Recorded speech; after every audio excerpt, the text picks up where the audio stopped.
So with Christmas rapidly approaching, a lot of us are scrambling to get together the money to buy that special gift for that special someone.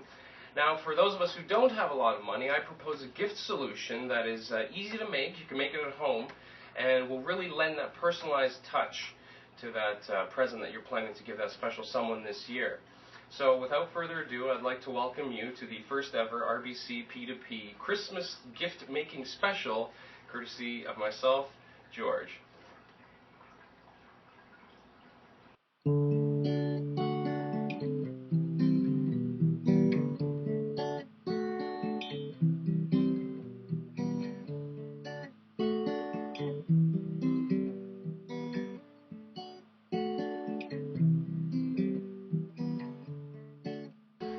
Now, the design for this particular card is something that I'm coming up with out of my own imagination, but I'd encourage you to do your own design, and especially a unique design for each person that you're going to give the card to. It gives it that little extra personalized touch.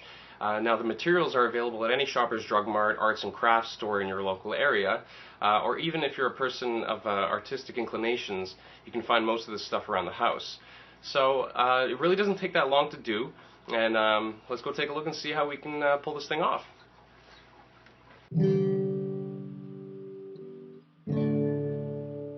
Now, some of the materials that you're going to need include, but are not limited to, some decorative paper that you can use for trim and that kind of stuff. That's not necessary, 100%. Some red and white acrylic paint, that's going to be used to make the bricks. A cutting board and an X-Acto knife. You can use a pair of scissors if you don't have that. Some red and orange ribbon, that's going to be used to make the flames. If you don't have that, you can use tissue paper, or you can use markers, which is what I have here as a substitute. And last but not least, just some thick cardstock or parchment paper. All of this stuff I had lying around the house and really was easy to acquire, so this is going to cost me nothing to make. But all told, this is about $10 worth of supplies. It's fairly cheap. Okay, so you have your materials now. Let's get started. So what you do is you get yourself an 8.5 by 11 piece of cardstock paper, or thick construction paper. Anything thick will really do. I'm using a bit of parchment paper that I had lying around the apartment, which will do fine. Sometimes marker will bleed through it, so you just want to be careful. Another thing you can do is just fold the paper in half and do a opening card type of design. But what I'm going to do is stick with just a single kind of card layout for now. What you do is you cut a little strip off the top and cut another piece, small little rectangle. That's going to be the mask for the mouth of the fireplace. And the reason why that's going to go there is because we're going to do a little bit of painting around it. So also what you have to do is take two other pieces of paper and mask off the rough shape of the fireplace, just the stone part, and you'll see why later.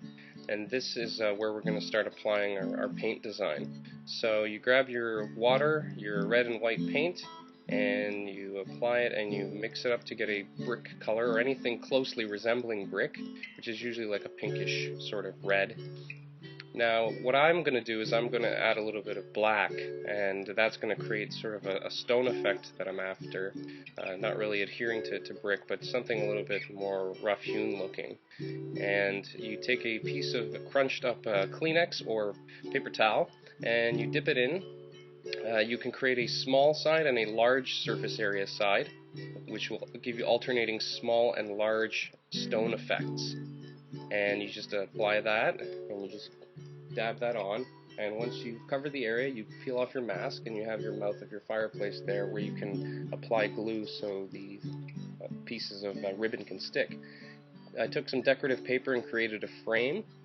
This looks a little bit like a hut, so I cut it and made it look more like a mantelpiece. Cut those pieces of ribbon into small tiny bits, and then you, layer by layer, you glue them together, and you build upon those layers until everything sticks together. And that takes a little bit of time. And take a little piece of construction, or that decorative paper, and create a lip for your fireplace, and there you have it. And voila! A special gift for a special person. Now, feel totally free to just try out your own imaginative designs and variations on this one. Most importantly, keeping in mind the person that you're giving it to. So on that note, this is George signing off, and I hope you've had fun watching this, and wish you a happy holiday and a happy new year.